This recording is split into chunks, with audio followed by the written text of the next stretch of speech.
ਖੁਰਾਕਾਂ ਸਾਡੀਆਂ ਵੇਖ ਲਓ, ਸਾਰਾ ਦਿਨ ਅਸੀਂ ਕੰਮ ਨਹੀਂ ਕਰਨਾ ਹੁੰਦਾ, ਕੰਫਰਟੇਬਲ ਸਾਨੂੰ ਸੋਫੇ ਚਾਹੀਦੇ ਨੇ। ਮਤਲਬ ਇਹ ਕਿ ਹਾਰਡ ਚੀਜ਼ ਤਾਂ ਪਸੰਦ ਨਹੀਂ ਨਾ, ਕੁਰਸੀ ਵੀ ਨਰਮ ਹੋਣੀ ਚਾਹੀਦੀ ਹੈ, ਤੇ ਗੱਡੀ ਦੀ ਕੁਰਸੀ ਵੀ ਨਰਮ ਹੋਣੀ ਚਾਹੀਦੀ ਹੈ, ਤੇ ਬੈੱਡ ਦਾ ਮੈਟਰਸ ਵੀ ਨਰਮ ਹੋਣਾ ਚਾਹੀਦਾ, ਸੋਫਾ ਵੀ ਨਰਮ ਹੋਣਾ ਚਾਹੀਦਾ, ਹਰ ਚੀਜ਼ ਬਸ ਨਰਮ ਹੋ ਕੇ ਬੈਠੇ ਰਹਿੰਦੇ ਹਾਂ। ਉਹਦੀ ਵਜ੍ਹਾ ਤੋਂ ਸਾਡੀਆਂ ਹੱਡੀਆਂ ਵੀ ਨਰਮ ਹੋਈਆਂ ਪਈਆਂ ਨੇ, ਤੇ ਸਾਡਾ ਗੋਸ਼ਤ ਵੀ ਨਰਮ ਹੋਇਆ ਪਿਆ, ਤੇ ਅਸੀਂ ਆਪ ਵੀ ਵੈਸੇ ਆਪ ਸਖਤ, ਦਿਲ ਸਾਡੇ ਸਖਤ ਹੋਏ ਪਏ ਨੇ, ਬਾਕੀ ਸਾਰਾ ਕੁਛ ਨਰਮ ਹੈ। ਐਨੀ ਹਾਓ, ਤੇ ਬਹਰਹਾਲ ਤੁਸੀਂ ਆਪਣੀ ਮੂਵਮੈਂਟ ਨੂੰ बढ़ाओ। ਤੁਸੀਂ ਕੁਛ ਨਹੀਂ ਕਰ ਸਕਦੇ, ਜਿਮ ਨੂੰ ਗੋਲੀ ਮਾਰ ਦਿਓ, ਹਰ ਕੋਈ ਜਿਮ ਨਹੀਂ ਜਾ ਸਕਦਾ, ਮੈਨੂੰ ਪਤਾ ਹੈ, ਬੜਾ ਟਾਈਮ ਲੱਗਣਾ ਪੈਂਦਾ ਹੈ, ਬੜਾ ਟੈਕਨੀਕ ਸਿੱਖਣੀ ਪੈਂਦੀ ਹੈ, ਸਾਰੀਆਂ ਚੀਜ਼ਾਂ ਕਰਨੀਆਂ ਪੈਂਦੀਆਂ। ਅਗਰ ਜਾ ਸਕਦੇ ਹੋ ਜਾਓ, ਇਸ ਤੋਂ ਵੱਧ ਕੇ ਚੰਗੀ ਕੋਈ ਚੀਜ਼ ਨਹੀਂ ਹੈ, ਬੈਸਟ ਇਨਵੈਸਟਮੈਂਟ ਹੈ। ਮੈਂ ਆਪਣੀ ਜ਼ਿੰਦਗੀ ਨੂੰ ਇਮੈਜਿਨ ਨਹੀਂ ਕਰ ਸਕਦੀ ਜਿਮ ਤੋਂ ਬਗੈਰ।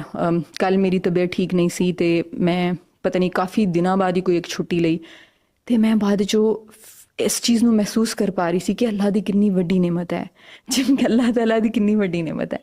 ਤੇ ਬਹਰਹਾਲ